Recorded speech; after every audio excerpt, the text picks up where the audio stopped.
بسم اللہ الرحمن الرحیم۔ السلام علیکم۔ زمزم ٹاکس میں خوش آمدید۔ جو قانون سازی یا آئین سازی کا اختیار ہے وہ پارلیمان کا ہے، اور یہ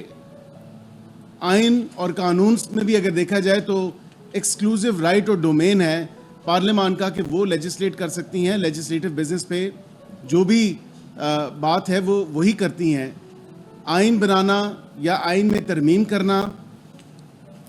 قانون بنانا یا کسی قانون میں ترمیم کرنا، یہ تمام تر وہ کام ہے جو پارلیمان کے کام۔ عدالتیں اس کی تشریح ضرور کرتی ہیں، اور اگر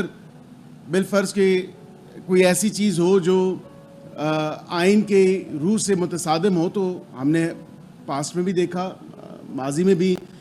ظاہری بات ہے وہ اگر الٹرا وائرس ہوئی ہیں کوئی پروویژنز کسی قانون کے حوالے سے، کسی آئین کی کسی شق کے حوالے سے، تو وہ اسٹرائک ڈاؤن بھی ہوئی ہیں، اور اس میں کوئی ایسی بات نہیں ہے۔ لیکن اب جو مشاورتی عمل ہے یا بار ایسوسیشن اور بار کاؤنسلز کے جو ذمہ داران ہیں ان کو آن بورڈ لیا گیا ہے، ان کے ساتھ بھی مشاورت کی گئی ہے، ان کی ایک کمیٹی جو ہے اس کو بھی تشکیل دے دیا گیا ہے، اور اس کمیٹی میں یہ پوائنٹ نمبر 6 ہے کہ اجلاس میں متفقہ طور پر مشاورت کے لیے مندرجہ ذیل آئینی ترمیمی کمیٹی تشکیل دی ہے، جو کہ حکومت اور آئین سازی کمیٹی کو اپنی تجاویز پیش کرے گی، اور یہ تجاویز انہوں نے 7 دن کے اندر پیش کرنی ہے۔ تو ہم تو ایک کنسلٹیشن کا عمل جاری و ساری رکھے ہوئے ہیں اور کنسلٹیشن کر رہے ہیں۔ اب جو سوالات میں نے بیسک چند ضروری سوالات آپ کے سامنے رکھنے ہیں کہ پاکستان کی کانسٹیٹیوشنل ہسٹری میں اگر دیکھیں اور جوڈیشل ہسٹری میں بھی اگر دیکھیں تو ماضی میں ایسے ادوار گزرے ہیں جن میں جوڈیشل ایکٹیویزم کے نام پہ ایک ایکسیسو جوڈیشل ایکٹیویزم کو بروئے کار لاتے ہوئے پاکستان کی معیشت کو بھی، پاکستان کے جو انٹرسٹ ہیں ان کو بھی، اور اس کے ساتھ ساتھ عام جو کامن مین کا پرابلم ہے کہ انصاف کی آسان، بآسانی اور سستی فراہمی اور جلد فراہمی، یہ تمام تر وہ چیزیں ہیں جو ہر پولیٹیکل پارٹی اس پہ کہتی ہے کہ جی ہم نے انصاف کی سستی فراہمی اور جلد فراہمی کو یقینی بنانا ہے، because justice delayed is justice denied. یہ تو ایک کارڈینل پرنسپل ہے ہمارے قانون کا، جس سے یہی نظر آتا ہے کہ فی الوقت ابھی جس طرح عدالتیں کام کر رہی ہیں یا ماضی میں جس طرح عدالتوں نے کام کیا، تو کئی سال گزر جاتے ہیں اور عام پاکستانی شہری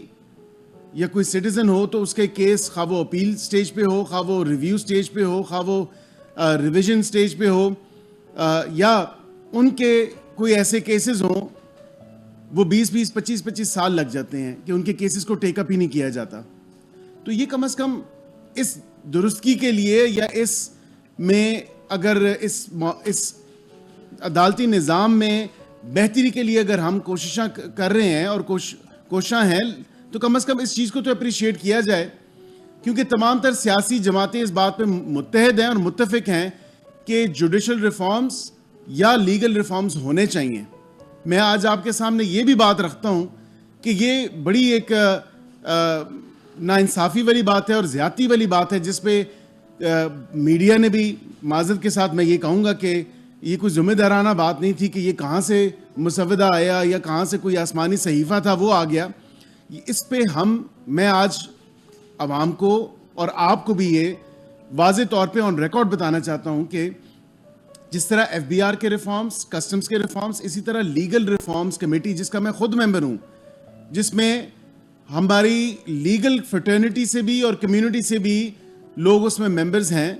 اور اس کی جو اس کو ہیڈ کر رہے ہیں وہ وزیر اعظم پاکستان اس کو ہیڈ کر رہے ہیں، اور ہم نے ابھی سے نہیں، جب سے ہم حکومت عمل میں آئی ہے تب سے وقتاً فوقتاً گائے بگائے یہ انڈر کنسیڈریشن اور انڈر ڈسکشن رہا ہے۔ ہم نے اتحادیوں کے ساتھ بھی اس کو شیئر کیا، لیکن پہلے ہمیں اپنا کام پورا کرنا ہے۔ ہم اپنا کام پورا کر کے اس کے بعد ہم نے اتحادیوں کو بھی آن بورڈ لیا، اور ہم ایک براڈر کنسنسس اس پہ ڈیولپ کرنا چاہ رہے ہیں۔ اب یہ تمام تر چیزیں اور اس طرح کی باتیں کی جا رہی ہیں کہ شاید یہ حکومت کو نہیں، مطلب معذرت کے ساتھ یہ لا منسٹری کا کام ہے، یہ انہی سے ریلیٹڈ کام ہے۔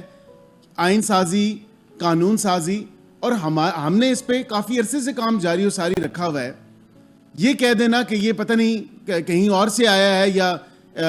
یہ لا منسٹری کو نہیں پتہ, یہ معذرت کے ساتھ, اور لا منسٹر صاحب کی بھی میں آن ریکارڈ کہہ دوں کہ لا منسٹر صاحب کی بھی اسٹیٹمنٹ کو سیاہ و سباق سے ہٹ کے جس طرح کے میڈیا نے پیش کیا, مجھے افسوس ہوتا ہے اس بات پہ کہ ایک ہیڈ لائن چلائی گئی کہ مجھے بھی یہ مل چکا ہے. مطلب انہوں نے ایسی قطعاً بات نہیں کی, ان کی بات کرنے کا مقصد کچھ اور تھا لیکن اس کا مطلب کچھ اور لیا گیا. ظاہری بات ہے اب یہ مشاورتی عمل میں آپ دیکھیں تو یہ تمام تر چیزیں ہیں. ایک قرارداد پیش ہوئی ہے اور یہ قرارداد الیکٹڈ ممبرز جن کے پاس مینڈیٹ ہے انہوں نے پیش کی ہے, نہ کہ کسی سیاسی جماعت کے کسی رکن کے حوالے سے یا کسی سیاسی چھیڑخانی کے حوالے سے, کیونکہ جماعتیں سیاسی تو ساری اس بات پہ متفق اور متحد ہیں کہ لیگل ریفارمز ہونے چاہیے. اس میں اگر کوئی بہتری ہے, آپ کی کوئی آراء ہے, آپ کی کوئی تجویز ہے, آپ ضرور اس کو بتائیں. ایک اسپیشل کمیٹی بھی اسی لیے تشکیل دی گئی ہے کہ وہاں پہ اپوزیشن اور اتحادی جماعتیں جو گورنمنٹ ہے وہ سارے بیٹھ کے کم از کم اس پہ کنسنسس ایک ڈیولپ کریں, نہ کہ اس کو جو ہے کسی سیاست کی نظر کیا جائے. اب آپ سے جو سوال میں نے بنیادی سوال پوچھنے تھے کہ کیا ہمارے ملک کا جوڈیشل انڈیکس پہ جو عالمی جوڈیشل انڈیکس ہے, کیا اس میں ہم 140 جو آؤٹ آف 140 ممالک ہیں اس میں سے 139 پہ ہمارا نمبر ہے. مطلب ایک دو آگے پیچھے, اس کے بعد میرے خیال سے شاید کوئی ایک دو ہی ملک ہوں گے. تو اتنا اگر ہم 139 نمبر پہ ہیں اور یہ اس سال کی ریٹنگز ہیں, تو پھر ہمیں تو یہ بالکل کرنا چاہیے کہ اس عدالتی اصلاحات یا جو ہمارے جوڈیشل نظام میں اصلاحات ہیں اس کو بروئے کار لاتے ہوئے اس نظام میں بہتری لانی چاہیے. ویڈیو کو لائک کریں, شیئر کریں اور کمنٹ سیکشن میں اپنی قیمتی رائے سے ضرور آگاہ کریں, اور ہمارے چینل زمزم ٹاکس کو سبسکرائب کرنا مت بھولیں.